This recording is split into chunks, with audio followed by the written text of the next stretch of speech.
because even though the 10 microfarad capacitor is within tolerance and the 1 microfarad capacitor in the decade box is within tolerance, the tolerances are just so that 10 with the decade box and 11 with the decade box plus the other capacitor are the exact same.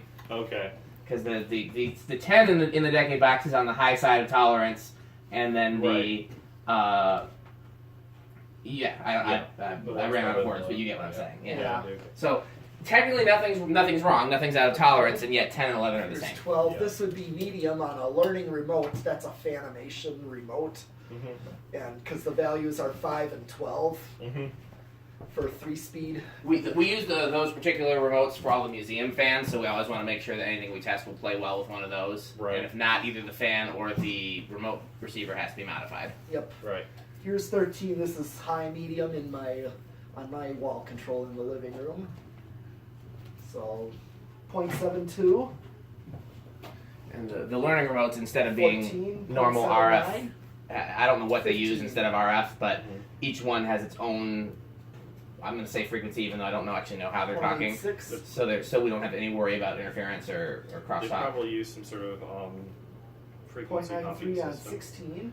Yeah. So that way we can have 17.99. 100 fans and not worry about them, Yeah. Whereas if we were using normal RF remotes or any other type of control technology, we'd be limited. Now, what was our high value? 1.4 something. Okay, I got a ways to go on that. That's what the 18 other with one was. 1.05, Mhm. 19, 1.11, and here's 20 with 1.16. Got any nerd shit to contribute yet, Matthew? Not really. I mean, But I can the biggest, say, Sorry, go ahead. No, let him talk. I was going to say the biggest thing is that, I mean, for resonance, if you're looking and you want to look up the details as to what actually happens, if you look at a what's called an LC resonator, that's a inductor capacitor resonator, it actually is how early radio transmitters worked, an oscillator basically, and that's what the resonance that we're trying to not hit or figure out what it is so we can avoid it okay, is. so I'm at 20, and any wall control is safe on this fan. Yeah. So we're not worried about resonant frequencies with the wall controls, because So now it's just a matter of curiosity to see if we can hit it with the Yeah. decade box. yeah, now we're just, so what I'm going to do is go back to 22. I'm at 1.28. I'm just going to skip to 25. Alright, I'm at 1.39.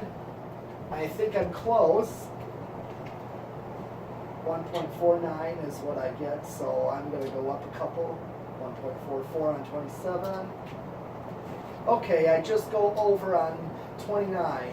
So we do hit a resonant frequency with 29 microfarads in series with the fan. So you want to explain what that means, Matthew? Oh, basically it means that you're having an oscillation in the waveform going, the AC waveform going between the fan and the capacitance box, which basically is being dissipated partially as RF, but you'll draw more power. It can actually, in practical terms, it means that you'll let smoke out, and something will burn out if you keep it in that state. Right. Because the energy's got to go somewhere and it goes into heat.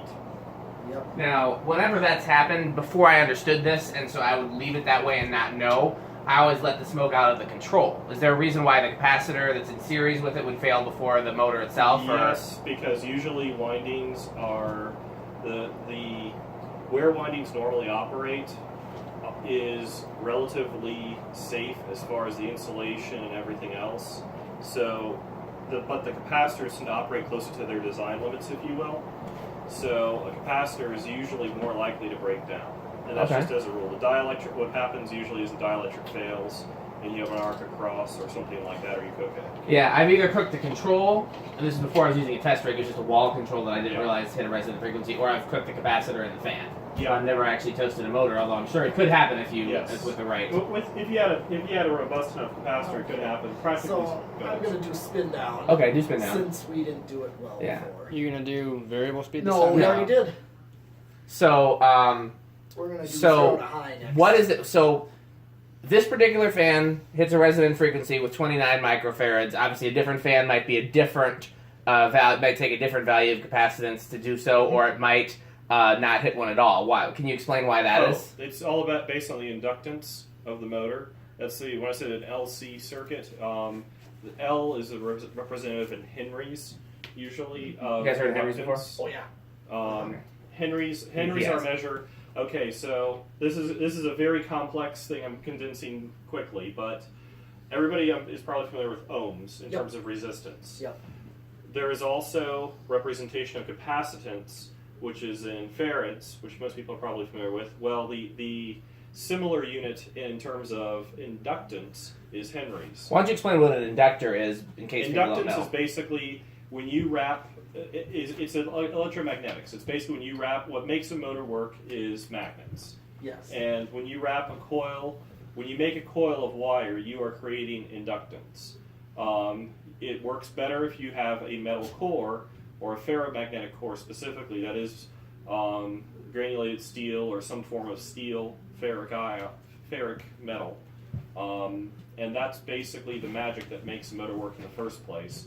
The measurement for that is in Henrys, and I don't have the equation in front of me right now, but there's actually a way you can determine what's called impedance. Yes. So if you're in the AC world, impedance is, if you're familiar with direct current, there is no reactivity to your load. There is no oscillation, it's all static effectively. Okay, now Which is why people talk about measuring the DC resistance of something Yes. versus measuring the impedance of something. Exactly. And impedance is when you combine resistance, capacitance, and inductance. Yep. Okay, now I'm going to do 0 to high right now. I don't think he was done. He can do that, but I don't think he was done with his Okay. Oh no, explanation. that was most. I was going to ask him another question though, and then we want to ask him about inrush current too. So 1.52 is what so the inrush is, by the way. Just on the meter. Yeah. yes. So you were before we started the video, you'd said something about inrush current that was Oh. equally nerdy, and I don't remember what it was, but Yes, as a rule, we were talking earlier about how the actual transient or the transient is a quick incident over a period of time, but how the actual transient is very difficult to measure with what we have here. You'll basically say you're insulting my $15 eBay from China amp meter. Well, I'm saying that you probably got your money's worth, but the equipment to actually measure it properly costs probably around $200 to $300. So if anybody watches my videos before, which you presumably do, you have probably heard me talk about how I'm not actually able to measure accurately the inrush current with the cheap amp meter. So that's what he's talking about. So continue. Yes. Basically, inrush, as a rule of thumb, and this is something actually is mentioned in the National Electric Code and in other design guides, is usually assumed to be about 6 to 10 times what your normal full load amps will be on the motor. So if a motor takes 1 amp, just to make the math easy, it'll take 6 amps or 10 amps for that instantaneous period when it's starting before it actually starts rotating. That's because electric motors draw the most current when they're stopped, because they're developing the most amount of torque they possibly can. This all goes back to magnetics. And because of that, you have, if your control says it's good for 5 amps, it might not actually work on a fan that's supposedly only pulling 2 amps.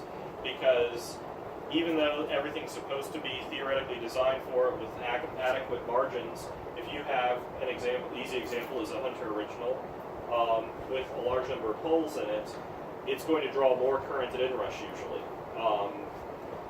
And potentially more current overall than a similar. You were saying more poles means more inrush, right? Potentially, yes. So It's Hunter not Original, always. Hunter Original would be an example of one that would have the highest inrush because it's a 28-pole motor. Yeah, exactly. So Versus a 2-pole. So 2 questions I want to ask you on camera. Sure. One is, first of all, stop the fan real quick.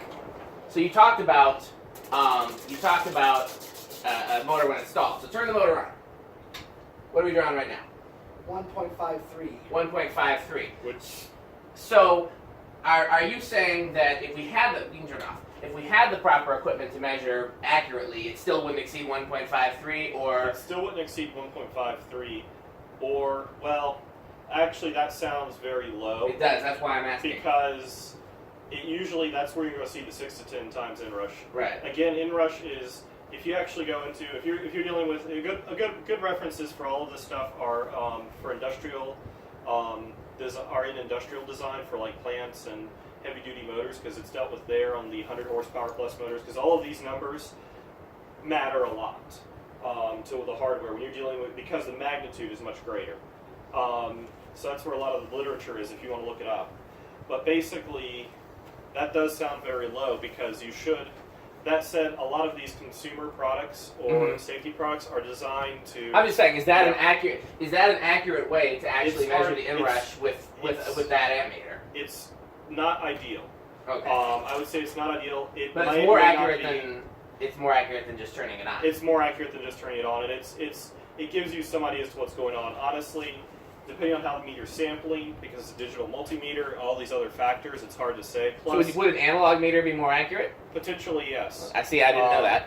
And the other complicating factor is a lot of consumer products like this are required or designed to limit the amount of current to install so they don't burn up. Yeah, they're all ceiling fan motors are impedance protected. Exactly, and that's basically what you're running into there, is that if this was just a straight motor, you would see a much greater difference. This is you're basically probably not necessarily testing the stall current on the motor so much as the impedance protection of the motor. Ah. So when you did that, because it kicks in, all of them kick in very quickly to protect the windings. So that's... Well, when I say they're impedance protected, what I mean, there's not like a fuse or a shunt or anything like that. What I mean to say is that it's wound in such a way that there's that. Yes, you are right. Sorry, I interrupted, but Go ahead. You are right that it is wound in such a way to prevent that. It does somewhat limit the inrush, actually, too, on that side, so you're a little bit lucky there. The other side of it, too, is that any newer motors do actually have a series resistance element that heats up. Any motors in newer ceiling fans, probably within the last 5 to 10 years, have it. It's required by UL or ETL listing, and certainly any fans that are recessed, like in your bathroom fan that's in the ceiling. All of those are required to have it just because they had lots of fires at some point with those, particularly the bathroom fans. Yeah, I was going to say, are you sure that applies to ceiling fan motors too? Last I checked, it did. Because one thing I can tell you is that in the basic permanent split capacitor ceiling fan motors, there has not yet been any change implemented in the past 10 years or so. So either it's there all along, or it doesn't apply to them. I know I've actually found it in ceiling fans, so it's definitely been there at some point. It might be more than 10 years because I'm getting old enough now. 10 years ago, I still think it's the 90s. But I've definitely found it before. You usually see it as a little white. They're usually white, but a little white sort of element off to the side. I don't think I've ever seen that, but I also haven't opened up a whole lot of more recent motors. Yeah. This is probably a bad example because this is a K63 motor, which, as you may recall, I don't know how much ceiling fan nerding you've done. 70s era? 70s era, but it's a washing machine motor that was used in ceiling fans until they designed the K55, which was more geared towards ceiling fans. So this was not designed for this application. They took a washing machine motor and they made it ceiling fan-ish, just to have something immediately for production. Yeah. And then they a bunch of heads came to the table from Emerson and Casablanca and came up with a much better design that was specifically